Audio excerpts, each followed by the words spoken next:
Authored by Nikolas Gvosdev via the Strategic Culture Foundation. Will a future, formal Trump-Putin summit be a game-changer?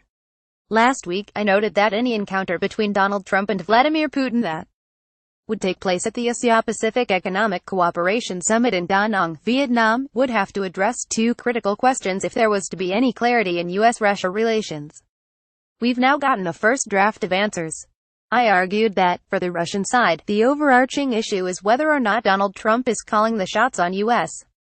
policy. 7 days ago, the White House press operation was signaling that there would be a formal encounter between the two presidents, a scheduled meeting with a defined agenda. As the week progressed, the United States began to back away from those announcements. By the end of the week, the encounter was a far less structured event, essentially folded in around an informal stroll to a photo opportunity and brief chats in between APEC sessions, nothing at all like the meeting that took place at the G20 summit in Hamburg in July. What happened? And does it suggest that Donald Trump has a George W. Bush problem, the apparent inability to take a personal rapport with Vladimir Putin in and transform it into concrete policy directives? As the APEC summit drew nearer, it became clear that the Russian president would not bring any agenda to Vietnam that suggested a willingness to reverse course or offer major concessions to U.S. preferences regarding Russian policy on North Korea, Syria, Iran and Ukraine. At best, the Russian leader might seek to bargain with President Trump, seeking concessions from Washington in some areas in return for Russian acquiescence to American proposals in others. There are, of course, two major items being prepared for the president's review and approval. First is the application of U.S. sanctions, authorized by congressional legislation, both against Russian companies and against third parties that do business with them. Here, a critical test is pending. Within weeks, should the Italian energy conglomerate Eni go ahead with a joint project with Rosneft in the Black Sea, a deal grandfathered in under European regulations, but one that will certainly draw the attention of U.S. regulators for any violations of U.S. financial or technological sanctions. The second is the final decision on whether or not the United States will provide advanced weaponry, especially anti-tank missiles, to the Ukrainian military. Because of the way the United States geographically boxes Russia in as only a European state, Trump's Russia hands were not scheduled to join his delegation to APEC. Thus, there were concerns that any substantive meeting between Trump and Putin would occur without the U.S. officials who would be most likely to provide necessary expertise and who would wind up implementing any results. Linked to that were fears that, if another meeting followed the Hamburg precedent of just the two presidents and their chief diplomatic officers, Putin might convince Trump to accept a series of compromises trading Russian support of Trump's initiatives in return, for instance, for concrete sanctions relief and acceptance of Russian preference for Syria and Ukraine.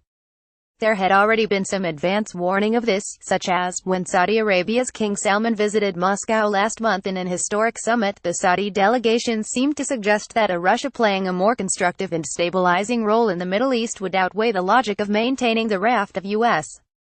sanction, imposed after the 2014 incursions into Ukraine and after the 2016 elections. Keeping the tenor of the encounters between the two presidents at Da Nang informal precluded the chance of any intense bargaining sessions on the sidelines. But for the Russian side, it also raises questions of whether Trump is in fact inclined to bargain with the Kremlin, or whether he has the clout to carry through any agreement in the face of stiff domestic opposition, not only from his own national security team, but from Congress, where opposition to any concessions to Vladimir Putin is one of the few genuine bipartisan issues left. There is no support even from his own appointees for any compromise with Moscow that leaves Bashar al-Assad in power in Damascus, or that ratifies any of the gains Russia has made in Ukraine since 2014, not when there is still a sense that strong, concerted U.S. action could lead to different outcomes. Indeed, with the European Commission recognizing that Russian plans to bypass Ukraine by 2019 are moving ahead, even despite existing sanctions, new efforts are underway to find ways to block the expansion of the Nord Stream line and forestall the expansion of the Turkish Stream export route to Europe. There is confidence that expanded sanctions, plus a renewed commitment to the Syrian opposition, could change Russia's calculations, and therefore there is no reason to prematurely concede anything to the Kremlin. But then we have Trump's comments to the press following the Da Nang summit. Much of that coverage has focused on Trump's willingness to accept Putin's denials of Russian interference in the 2016 election at face value, but two other items deserve greater attention. The first is that the president, having been convinced, guided, or maneuvered into not having a formal sit-down with Putin in Vietnam, is apparently committing to a fledged summit meeting of the two presidents and their respective teams at some indefinite point in the future. If so, then how the agenda for that meeting is set, and what parameters are established for the negotiations, will be critical. The second is what role Trump himself intends to play in Russia policy. What struck me at times about his comments on Air Force One was how he seemed to view himself, as the president, as something separate and distinct from the executive branch as a whole.